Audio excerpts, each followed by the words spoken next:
in the headlines, medication or meditation. According to the Centers for Disease Control, more than 4 million American children are diagnosed with Attention Deficit Hyperactivity Disorder, or ADHD. Use of psychotropic medications in this population is controversial.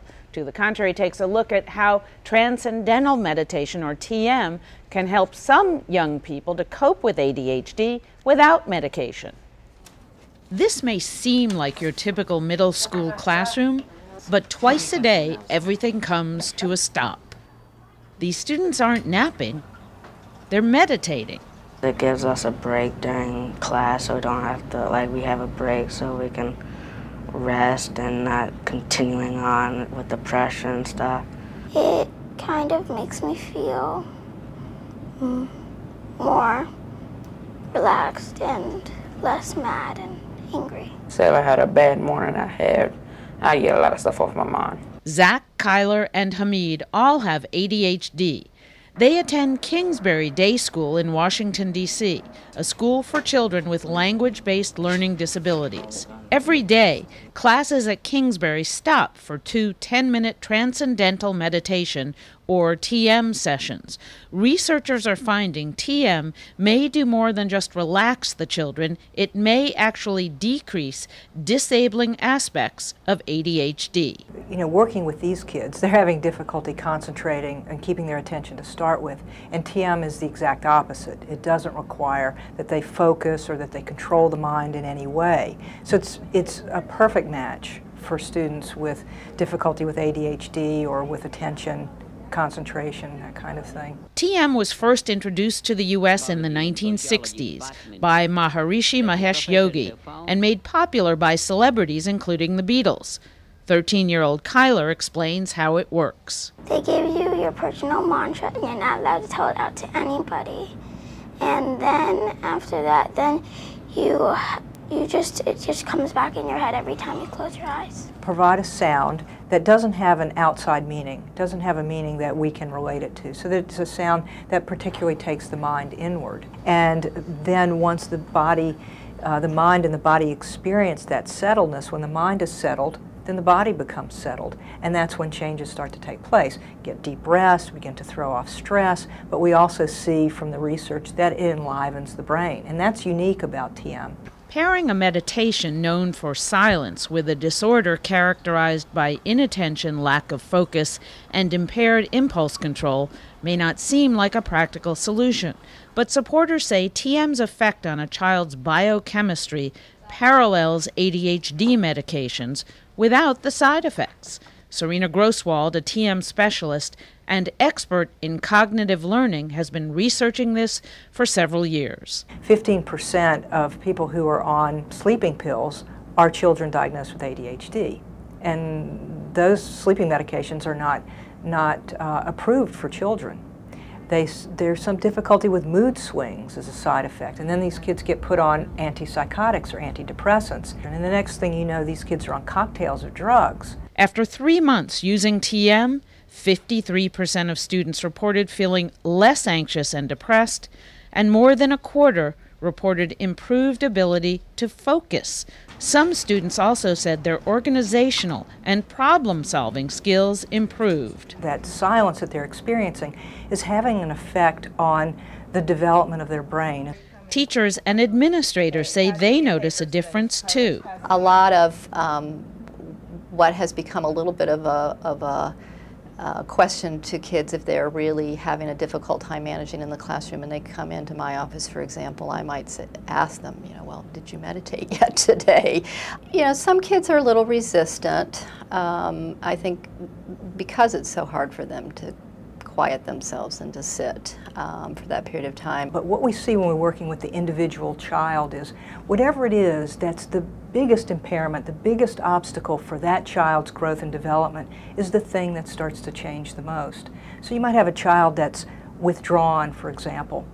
They may do fine in school, they may even have good grades, but they start to get more sociable. Here at American University in Washington, D.C., scientists are tracking the biochemical effects of Transcendental Meditation on college students' brains and hoping it has the same impact as it does on younger students. Neuroscientist Dr. Alaric Aranander has been researching the effects of meditation on brain development for more than 30 years. He's using an EEG machine to study changes in Irma Alba's brainwaves while she meditates. So you can see within 1 or 2 seconds that the front of the brain and the back of the brain, each area gets more coordinated, more integrated, and that the front and the back get coordinated with each other. So after just a few minutes of sitting quietly in meditation, we come back out with a more orderly brain. That means our thoughts, our behavior, our feelings are much more orderly and uplifted. Irma was 12 years old when she was diagnosed with ADHD. She says TM has allowed her to go off medication. It's more of a decision by me. It's just where I feel like I just don't really need it anymore. Like Irma, Josh Goulding was diagnosed with ADHD in grade school. People think it's overdiagnosed today, but I showed all the symptoms of it, and I can tell you from reading about it, being a psychology student, I would say I was, pretty much your typical ADHD case. He believes TM cured his ADHD. I was on the medication up through the spring of junior year, started TM. Within 3 months, I went back to do a checkup with my doctor, and he said he didn't think I had ADHD anymore. And I came off the medication within the next couple weeks and was fully adjusted within 2 to 3 months. None of the research has studied whether practicing TM can eliminate the need for ADHD medication, such as it did for Irma and Josh. But this hasn't stopped other schools from adopting similar programs. Some in the medical community, on the other hand, are a little more hesitant. I feel as long as parents really are treating their child appropriately and working with a mental health professional or a physician, they may want to seek out alternative therapies, but just to make sure that they're safe and that they are part of a total program for treatment. I thought that it was like completely useless at first, but then it started to work. The evidence is in the children themselves. They do it. They can do it. It's easy. They say themselves it's easy, and they talk about how it makes them feel. And I think nothing speaks like the words of a children. So, are America's children over-medicated, Michelle Bernard? Oh, absolutely.